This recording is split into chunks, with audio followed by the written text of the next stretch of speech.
S என்பது மின்னணுவியல் மற்றும் தொடர்பு பொறியியல் எலக்ட்ரானிக்ஸ் அண்ட் கம்யூனிகேஷன் என்ஜினியரிங் என்பதன் சுருக்கமாகும். இது பொறியியல் துறையில் ஒரு முக்கிய பிரிவாகும். எஸ் படிப்பு என்றால் என்ன? எஸ் படிப்பு என்பது மின்னணுவியல், தகவல் தொடர்பு மற்றும் தொடர்புடைய தொழில்நுட்பங்கள் பற்றிய விரிவான அறிவை வழங்கும் ஒரு பொறியியல் பாடப்பிரிவாகும். இதில் மின்சுற்றுகள், சிக்னல் செயலாக்கம், மைக்ரோபிராசசர்கள், டிஜிட்டல் தொடர்பு, wireless communication, VLSI very large scale integration, உட்பொதிக்கப்பட்ட அமைப்புகள், எம்பெடட் சிஸ்டம்ஸ் போன்ற பல பாடங்கள் அடங்கும். எஸ்க்கும் ஏஐக்கும் உள்ள வேறுபாடு. எலக்ட்ரிக்கல் அண்ட் எலக்ட்ரானிக்ஸ் என்ஜினியரிங் இது பெரும்பாலும் மின்சாரம், மின் இயந்திரங்கள், மின் உற்பத்தி மற்றும் விநியோகம் போன்றவற்றை மையமாக கொண்டது. எலக்ட்ரானிக்ஸ் அண்ட் கம்யூனிகேஷன் என்ஜினியரிங் இது மின்னணு சாதனங்கள், தொலைத்தொடர்பு அமைப்புகள், சிக்னல் செயலாக்கம் போன்றவற்றை முக்கியமாக படித்து. எஸ்ஐயில் எலக்ட்ரானிக்ஸ், எலக்ட்ரிக்கல் ஆகியவையோடு microprocessor, transmission, digital communication உள்ளிட்ட பாடங்களும் இருக்கும். பாடத்திட்டத்தின் முக்கிய பகுதிகள். பாடத்திட்டம் பொதுவாக பின்வரும் முக்கிய பகுதிகளை உள்ளடக்கும்.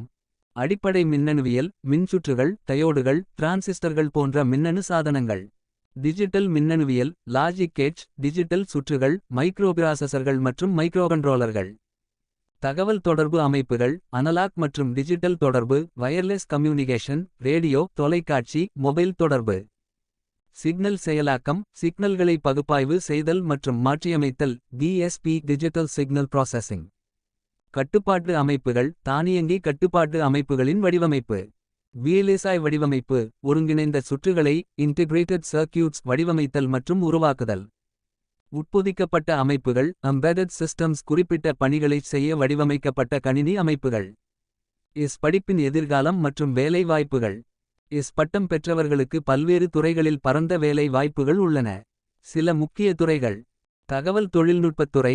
பெரும்பாலான பட்டதாரிகள் மென்பொருள் உருவாக்கம், மென்பொருள் சோதனை, சிப் வடிவமைப்பு போன்ற துறைகளில் வேலை பெறுகின்றனர். மின்னணு உற்பத்தி நிறுவனங்கள், மொபைல் போன்கள், கம்ப்யூட்டர் ஹார்ட்வேர், கன்சியூமர் எலக்ட்ரானிக்ஸ் போன்றவற்றை உற்பத்தி செய்யும் நிறுவனங்கள். தொலைத்தொடர்பு நிறுவனங்கள், மொபைல் நெட்வொர்க்குகள், இணைய சேவை வழங்குனர்கள், செயற்கைக்கோள் தொடர்புகள் போன்ற துறைகளில் வேலை வாய்ப்புகள். ஆராய்ச்சி மற்றும் மேம்பாடு, மற்றும் புதிய தொழில்நுட்பங்களை உருவாக்குதல் மற்றும் மேம்படுத்துதல். பாதுகாப்புத்துறை, இராணுவம், விண்வெளி ஆராய்ச்சி போன்ற துறைகளில் மின்னணுவியல் மற்றும் தொடர்பு அமைப்புகளின் வடிவமைப்பு மற்றும் பராமரிப்பு. மின் உற்பத்தி மற்றும் விநியோகம், TANGEDCO போன்ற மின்சார நிறுவனங்கள். ஆட்டோமொபைல் துறை, தானியங்கு வாகனங்களில் உள்ள மின்னணு அமைப்புகள். சுகாதாரத்துறை, மருத்துவ உபகரணங்கள் வடிவமைப்பு மற்றும் பராமரிப்பு, உதாரணமாக ECG கருவிகள். தமிழ்நாட்டில் படிப்பு வழங்கும் சில கல்லூரிகள். தமிழ்நாட்டில் பல பொறியியல் கல்லூரிகள் படிப்பை வழங்குகின்றன. அண்ணா பல்கலைக்கழகத்துடன் இணைக்கப்பட்ட பல அரசு மற்றும் தனியார் கல்லூரிகள் உள்ளன. சில உதாரணங்கள். பொறியியல் கல்லூரி, கோயம்புத்தூர். சேலம் பொறியியல் மற்றும் தொழில்நுட்ப கல்லூரி, சேலம். சாரநாதன் பொறியியல் கல்லூரி, திருச்சி. பிஎஸ்என்ஏ பொறியியல் மற்றும் தொழில்நுட்ப கல்லூரி, திண்டுக்கல். படிப்பு மிகவும் சவாலானது என்றாலும் மின்னணுவியல் மற்றும் தகவல் தொடர்பு துறையில் ஆர்வம் உள்ளவர்களுக்கு இது ஒரு சிறந்த தேர்வாகும். தொடர்ந்து கற்றுக்கொள்வதும் திறமைகளை வளர்த்துக்கொள்வதும் இந்த துறையில் வெற்றி பெற மிகவும் அவசியம்.